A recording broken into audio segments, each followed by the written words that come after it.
तो deadly system के new episode में आपका स्वागत है। कहानी बिल्कुल वहीं से स्टार्ट होती है जहां पर खत्म हुआ था। अपना मेन कैरेक्टर सोचता है ये तो कुछ ज्यादा ही पावरफुल एनर्जी है, अगर सच में ये होली लैंड के हुए तो मुझे कुछ ज्यादा ही तकलीफ होने वाली है। इनफैक्ट अगर मैं अपनी इमोर्टलिटी को छोड़ दूं तो मैं सिर्फ इमोर्टल के फर्स्ट स्टेज वालों से ही लड़ सकता हूँ। अगर ये यूनियन के जैसा पावरफुल हुआ तो मेरा भी कोई भी चांस नहीं होने वाला, और ऊपर से मास्टर को भी चोट लगी पड़ी है, तो इसका मतलब मुझे ये अपने दम पर लड़ना होगा। वो तो अच्छी बात है कि यूनियन को मारने के बाद मुझे अच्छे खासे एक्सपीरियंस पॉइंट मिल गए, जिससे मैं अपना स्ट्रेंथ को इंक्रीज कर सकता हूँ। तो लेट्स सी। और सिस्टम में अपने लेवल और स्ट्रेंथ को इंक्रीज करने लगता है और फिर मनी मन सोचता है तो चलो आखिरकार हो ही गया, अब मैं किसी भी वक्त थ्रू मास्टर रियल पर ब्रेक थ्रू कर सकता हूँ और मेरा ब्लैक टोटोइस का सेकंड स्टेज किसी भी हमले को बड़े ही आराम से झेल सकता है। बस वो इमोर्टल लेवल के नीचे का होना चाहिए, वरना थोड़ी सी दिक्कत होने वाली है। अच्छा एक मिनट, क्यों ना मैं इसे और भी अपग्रेड कर लूं और सिस्टम की हेल्प से ब्लैक टोटोइस को लेवल 3 में पहुंचा देता है और इसी तरह धीरे धीरे हर तकनीक को अपग्रेड कर देता है, जिसमें ड्रैगन कैचर भी शामिल होता है। और ये करने के बाद फिर होता है एक अच्छा खासा पावर अप। मेन कैरेक्टर भी लाइक ओहो ये तो कुछ ज्यादा ही पावर है। अगर मैं अपनी रियल कंडीशन को देखूं तो मुझे लगता है कि मैंने इमोर्टलिटी रियल में मिडिल स्टेज को पूरी तरह से मास्टर कर लिया हूँ। जरा सोचो, अगर मैंने फुल पावर का इस्तेमाल किया तो क्या त्राहिमाम आएगा? होली लैंड तुम्हारी माँ का, आ रहा हूँ मैं, वहीं पटक कर प्रेग्नेंट कर दूंगा। और तभी सीन चेंज होता है और कुछ टाइम पहले को दिखाया जाता है जहाँ पर होंगू के बहुत सारे डिसाइपल्स मरे पड़े हुए थे। बुढ़ऊ लीन कहता है आखिर क्यों, जब हमारा सेक्ट पूरी तरह से होली लैंड को सर्व करता है तो फिर ये नरसंहार क्यों? तभी होली लैंड का 8वां बोलता है सुन बे बुढ़ऊ, तेरी माँ का, तुम्हारे इतनी भी औकात नहीं जो तुम कुछ पूछ सको, बस ये बता कि जियांग कहाँ पर है, बदले में मैं तुम्हें जिंदा छोड़ने के लिए सोच सकता हूँ। वो बोलता है मुझे बिल्कुल भी नहीं पता कि वो कहाँ है, और मनीमन सोचता है अब सिर्फ वही उम्मीद है जो इस सेक्ट को फिर से रिवाइव करेगा, और चाहे कुछ भी हो जाए, भले ही मैं मर क्यों न जाऊं, इन लोगों को कुछ भी नहीं बताने वाला। और तभी वो 8वां उसकी गर्दन को धर लेता है। ओहो तो तुम्हें कुछ भी नहीं पता, तो क्यों ना मैं तुम्हें मार दूं।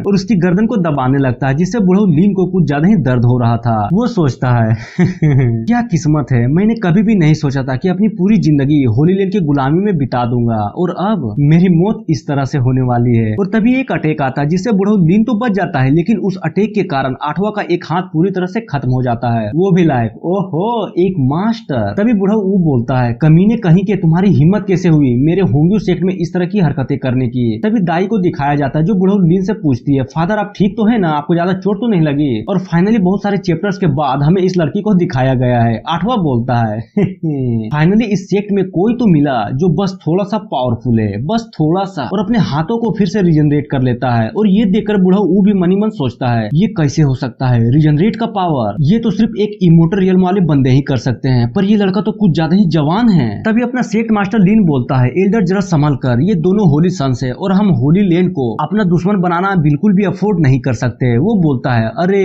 तो ये बात है, ये कमीने होली सन्स है और मैंने पहले बहुत सारे होली सन्स को मारा है, तो फिर इनकी क्या? 8वां बोलता है ओ घमंड, मुझे लगा था कि आग में मूत रहा हूँ, पर यहाँ पर तो बुढ़ऊ मूत रहा है। चलो अच्छी बात है बॉस, प्लीज आप बीच में मत आना, मैं इसे खुद देख लूंगा। पहला बोलता है अरे बिल्कुल भी नहीं, बस थोड़ा ध्यान से, ये बुढ़ऊ पहले ही इमोर्टल रियल्म के मिडिल स्टेज पर पहुंच चुका है, इसे हराना उतना भी आसान नहीं होगा। मैं ध्यान रखूंगा। तभी एल्डर बोलता है बच्चे तुम्हें सच में लगता है कि तुम मुझे 1v1 में हरा भी सकते हो? माना कि मैं बूढ़ा हो गया हूँ, लेकिन इन बूढ़े हड्डियों में अभी भी जान है, तो क्यों ना तुम दोनों साथ में हमला करो। पहला भी लाइक अरे नहीं रे बुढ़ऊ, तुम्हें इस टकलू के बारे में नहीं सोचना चाहिए, ये तुम्हारी फाड़ देगा अगेन। तुम्हें शायद पता नहीं होगा, लेकिन हम चारों होली लैंड में टॉप 10 होली सन्स में आते हैं, और पावर के मामले में तो हम अलग ही लेवल को होल्ड करते हैं, तुम्हें बस अपनी चिंता करनी चाहिए। 8वां भी लाइक तुम्हारे जैसे बुढ़े की औकात भी नहीं कि तुम मेरे सामने आ सको, और तुम्हारी इतनी हिम्मत कि तुम मेरे बॉस को चैलेंज करने लगे। बुढ़ऊ तो माइके, ये देख मेरी पावर, और एक प्रेशर को रिलीज करता है। और ये देखने के बाद एल्डर बोलता है ये तो दाओ लेवल सीक्रेट आर्ट्स है, जिसे तियानियान आर्ट के नाम से भी जाना जाता है, अगर तुम इसका यूज करो तो बड़े आराम से अपने से ऊपर लेवल वाले को टक्कर दे सकते हो। वो भी ओहो तुम्हें तो कुछ ज्यादा ही पता है इसके बारे में। और एल्डर अटैक को रेडी करते हुए मनी मन सोचता है ये बिल्कुल भी अच्छा नहीं है, मुझे इसके अटैक करने से पहले ही इस पर हमला करना होगा, वरना मेरा जीतना नामुमकिन है। और एक स्लेश उस पर कर देता है। 8वां भी लाइक क्या बकवास है, एक जवान ग्रेड का स्वॉर्ड टेक्निक जैसा कि उम्मीद थी, और अपने प्रेशर से उस अटैक को रोक देता है। अब मैं तुम्हें दिखाता हूँ कि एक असल हाई लेवल तकनीक क्या होती है। और एक 7th ग्रेड का अटैक बुढ़ऊ पर कर देता है, जिसका नाम इंस्टेंट किल होता है, जिसे बुढ़ऊ बहुत मुश्किल से ही डोज कर पाता है। तभी अचानक 8वां बुढ़ऊ के पीछे आ जाता है और एक 7th ग्रेड का फिस्ट बुढ़ऊ पे करता है, जिसे अपना बुढ़ऊ जवान ग्रेड के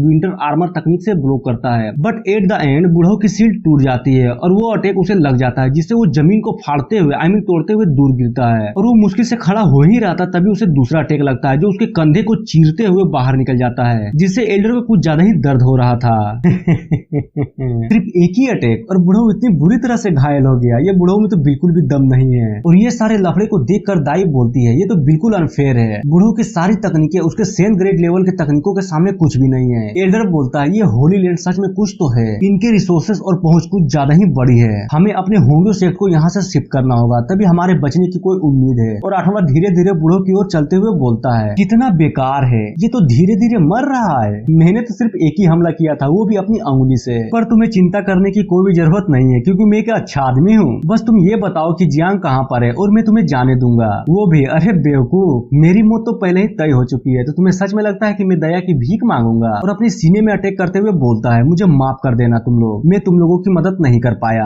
आठवां भी लायक साला मरने वाला है फिर भी जीत पिछवाड़े में लेकर बैठा है। और ये देखने के बाद पहला भी सोचता है आखिर यहाँ पर क्या चल रहा है, ये सेक्ट तो होली लैंड का गुलाम है ना, तो फिर ये जीत क्यों। और अगर ऐसा ही चलता रहा और ऐसे ही लोग आगे आते रहे तो वो दिन दूर नहीं जब होली लैंड की इज्जत करना सब भूल जाएंगे। और तभी उन दोनों को एक और पावरफुल एनर्जी सेंस होती है, क्या एक और मास्टर। और अपना मेन कैरेक्टर तेजी से बुढ़ऊ के आगे आ जाता है और मन में सोचता है अरे यार ये बुढ़ऊ के तो कुछ ज्यादा ही लगी पड़ी है। और बोलता है तो बोल तुम्हारी माँ का आखिर किसने किया ये। और इतना बोलते ही ये एपिसोड खत्म हो जाता है। तो मिलते हैं नेक्स्ट एपिसोड में, सो थैंक यू।